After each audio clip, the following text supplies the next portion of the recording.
दोस्तों, आज हम अपनी रोज जो हम स्टडी कर रहे थे, जो हमारी सीरीज चल रही है 400 समाचारों को समानांतर में देखना, उससे आज हम एक ब्रेक लेते हैं। और आज मैं एक मैसेज आपसे शेयर करना चाहता हूँ जो मैंने बहुत समय पहले भी सुना था और आज मैंने फिर उसका एक भाग सुना। और ये मैसेज का टाइटल है इफ यू अग्री। एक बहुत अच्छे प्रचारक हुए हैं पेरिस रीडहेड के नाम से, उन्होंने इस मैसेज का प्रचार किया है। और इस मैसेज में वो 5 तरह के मसीह लोगों की बात करते हैं जो हमें कलीसिया में देखने को मिलते हैं। और आइए हम इस मैसेज को देखते हैं। इस मैसेज में से कुछ जो थॉट्स हैं जो कुछ विचार हैं वो मैं आपके सामने प्रस्तुत करूंगा। और इसमें हमें ये देखना है कि क्या हमने भी उस तरह के लोगों को देखा है जैसा कि जो उपदेशक हैं वो बोल रहे हैं। क्या आपने भी ऐसे लोग देखे हैं कलीसिया में? और फिर ये सवाल आता है कि क्या हम तो उन लोगों में से नहीं है, अलग अलग तरह के लोग जो कलीसिया में देखने को मिलते हैं। हम किस कैटेगरी में आते हैं, हम किस ग्रुप में, किस समूह में हम पाए जाते हैं। तो आइए इसको देखते हैं। सबसे पहला समूह उन लोगों का है जो पाप क्षमा करने वाले मसीह से मिले हैं। मसीह को स्वीकार करने का उनका मुख्य कारण नरक से और नरक की आग से सुरक्षित रहना था।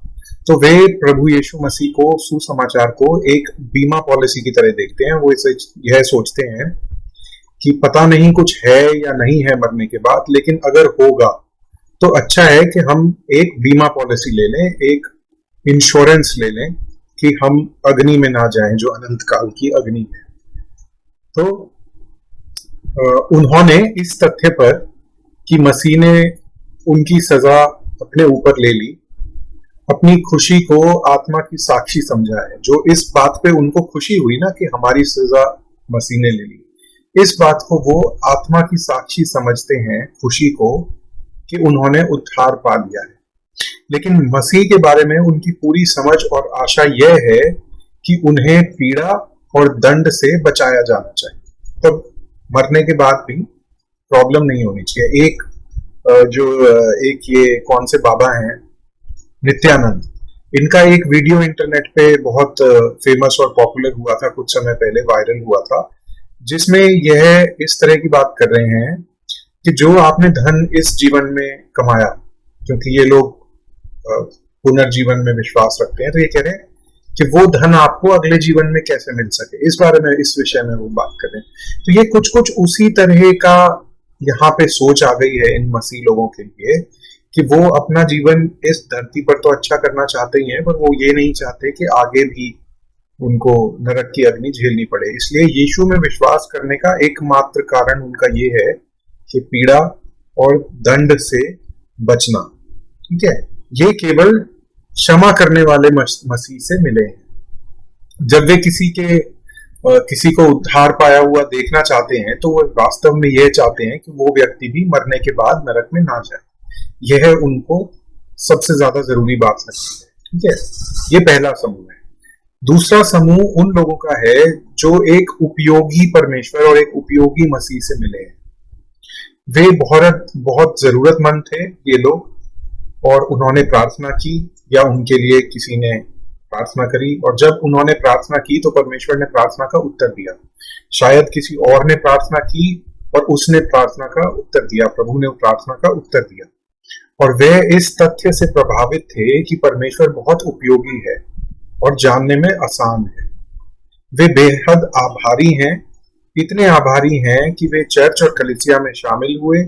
अपनी प्रार्थना के उत्तर को लेके वो इतने आभारी हुए कि वो कलीसिया में शामिल हुए, चर्च में शामिल हुए, उन्होंने बपतिस्मा लिया, उन्होंने सिद्धांतों को सीखा और दशवांश दिया। लेकिन मसीह और मसीहत में उनकी पूरी दिलचस्पी ये है कि उन्हें वहां होना चाहिए जहां यदि वे परेशानी में हैं या उन्हें कोई समस्या हो तो परमेश्वर उनकी देखभाल कर सके। और यह लोग कुछ इस प्रकार की गवाही देते हैं कि मैं बहुत खुश हूं, मैं अभिनेत्री बनना चाहती थी और इसलिए मैंने यीशु से मांगा और इस उपयोगी मसीह ने मुझे सफल बनाया। तो इनकी जब आप गवाही सुनेंगे तो आपको यही गवाही सुनने को मिलेगी कि प्रभु ने मेरे लिए ये किया, मैं बहुत बीमार थी, मैं बहुत परेशान था, मेरी नौकरी नहीं थी, प्रभु ने मुझे नौकरी लगा दी। ठीक है, अब आप इसको सुनते जाइएगा, अभी कंक्लूजन अपने दिमाग में मत ड्रॉ करिए, इसको पूरा सुनिए फिर इसके बारे में विचार करेंगे। ठीक है, तो इन लोगों ने उपयोगी मसीह को देखा है, उपयोगी मसीह से ये लोग मिले हैं। तो पहला ग्रुप था, पहला समूह था जिन्होंने पाप क्षमा करने वाले मसीह से को जाना है। दूसरा ग्रुप है जिन्होंने उपयोगी मसीह को जाना है। फिर लोगों का एक तीसरा समूह है जो समाज में ऊंचा दर्जा देने वाले मसीह से मिले।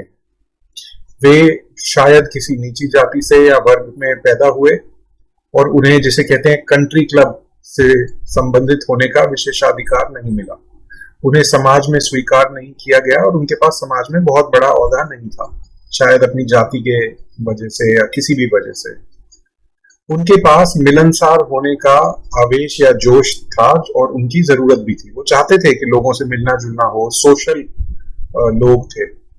और इसलिए जब उन्हें चर्च में ले जाया गया, उन्हें किसी ने चर्च में इनवाइट किया, चर्च में आए और उन्हें गर्मजोशी और स्वागत मिला, बिना किसी के ये बोले कि ये छोटी जात के हैं और ये पिछड़े हुए लोग हैं। और इसलिए क्योंकि वे संगति चाहते थे, लोगों से मेल मिलाप चाहते थे, उन्होंने इसे स्वीकार कर लिया। वे सिद्धांत के प्रति समर्पित होने के लिए तैयार थे, वे प्रार्थना करने के लिए तैयार थे, वे बपतिस्मा लेने के लिए तैयार थे, वे दशमांश देने के लिए भी तैयार थे, जो कुछ भी उनसे अपेक्षित था वह करने को तैयार थे। लेकिन जब वे गवाही देते हैं तो उनकी गवाही ये होती है कि मैं एक मसीह होने में खुश हूं, क्योंकि चर्च में ऐसे अद्भुत लोग हैं जिन्होंने हमें प्यार किया और अपनाया, जबकि समाज में हमें वो प्रेम और वो अपनापन नहीं मिला। ठीक है, फिर हम देखते हैं एक चौथा समूह, और यह लोग हैं, वो हैं जो भावना को संतुष्ट करने वाले मसीह से मिले हैं, मतलब इमोशंस को सेटिस्फाई करने वाले परमेश्वर से और मसीह से मिले हैं।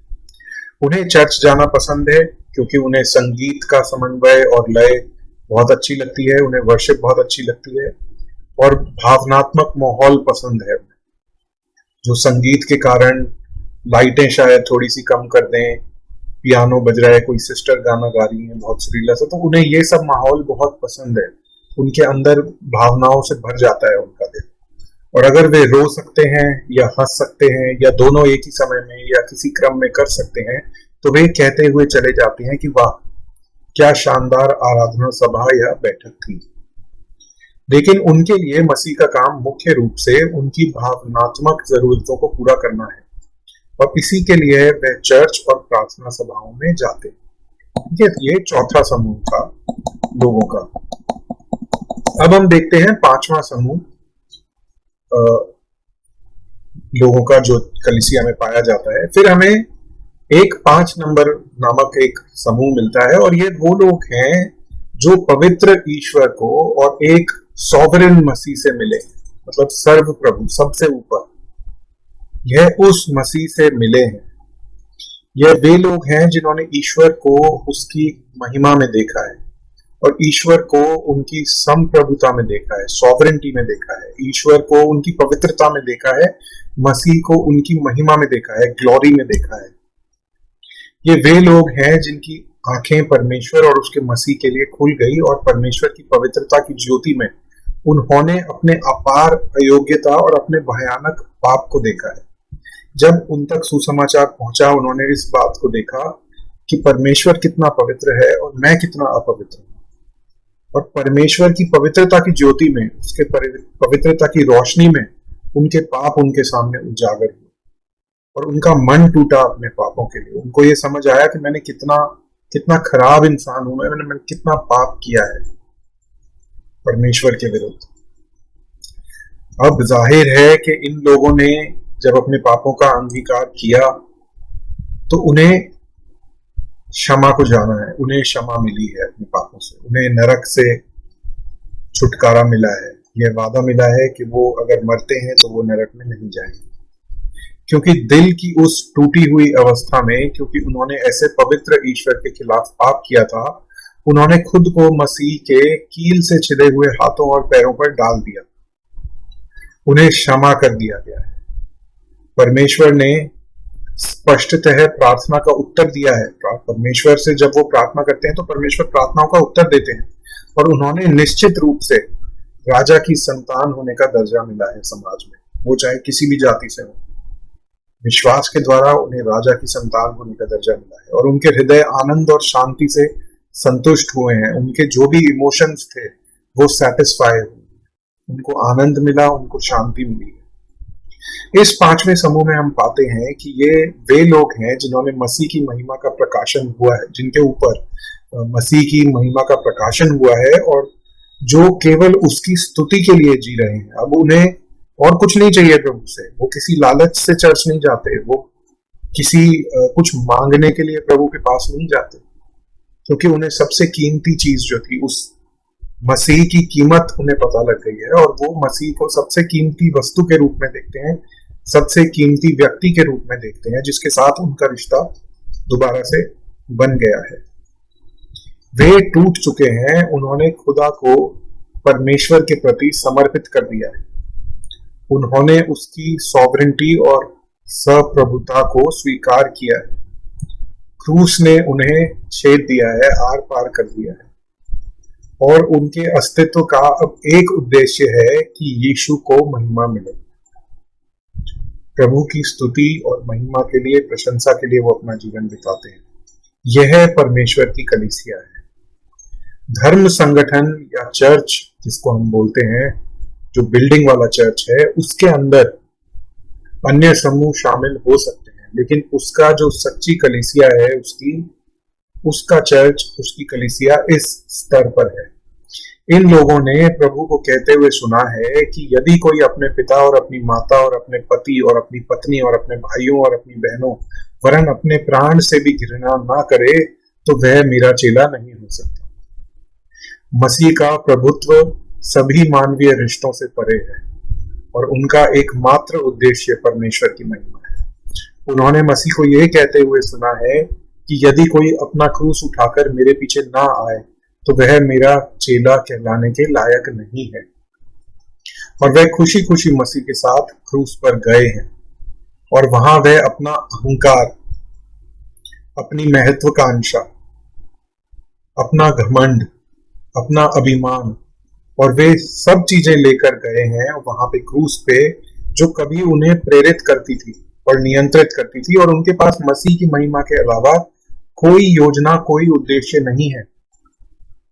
यह वे हैं जिन्होंने मसीह को यह कहते हुए सुना है कि यदि कोई व्यक्ति अपना सब कुछ त्याग न दे तो वह मेरा शिष्य नहीं हो सकता। वह अपने समय का 7वां हिस्सा और अपने धन का दशमांश नहीं देते, खाली वे मानते हैं कि सब कुछ परमेश्वर है, सब कुछ मसीह है। ये प्रभु की कलीसिया है। और उसने कहा कि यदि कोई मेरे पीछे आना चाहता है तो अपने आप से इनकार करना होगा और अपना क्रूस उठाना होगा और मेरे पीछे आना होगा। ये जो मैसेज है, ये आज हमें समझने की जरूरत है, इस मैसेज को याद करने की जरूरत है। हमें अपने आप से ये पूछने की जरूरत है कि मैं किस समूह में पाया जाता हूं, मेरी गवाही क्या है। अगर कोई पूछता है कि तुम क्यों मसीह में चले गए, तो मैं क्या बोलता हूँ? क्या मैं ये बोलता हूँ कि मुझे चर्च में बहुत अच्छे लोग मिले, उन्होंने मुझे प्यार दिया जो मुझे बाहर नहीं मिला? क्या आप ये बोलते हैं कि मुझे चर्च में शांति मिलती है, मेरे इमोशंस सेटिस्फाई होते हैं? क्या आप ये बोलते हैं कि भाई एक नर्क है जिसमें हमें जाना पड़ेगा अगर हम प्रभु में विश्वास नहीं करते तो? या क्या आप ये बोलते हैं कि मैं जो प्रार्थना करता हूँ प्रभु मेरी प्रार्थना को उत्तर देता है, इसलिए मैं मुस्लिम हूँ?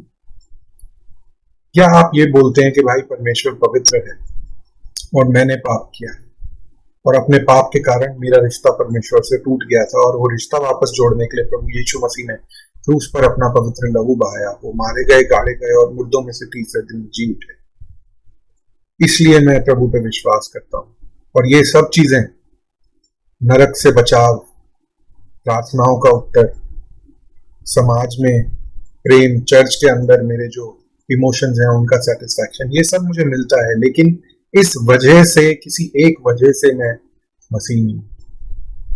तो ये क्लैरिटी होनी, इस बात के ऊपर हमें साफ साफ पता होना चाहिए कि इसका जवाब हमारे जीवन में क्या है। और तो आप जानेंगे सच्ची मसीहत, सच्चा सुसमाचार, और हमारे ग्रोथ का रास्ता परमेश्वर में भी तभी खुलता है। और यही मैसेज हम फिर दूसरे लोगों को भी बताते हैं। दूसरे लोगों के अंदर की जो सेल्फिशनेस है उसको हम अपील नहीं करते कभी भी उन्हें मसीह के पास लाने के लिए। उनको ये नहीं बोलते कि आप आओ, आपको कुछ मिलेगा। मिलेगा जरूर, उन्हें बहुत कुछ मिलेगा, अनंत जीवन तक मिल जाएगा, लेकिन लालच के चलते प्रभु के पास नहीं आते।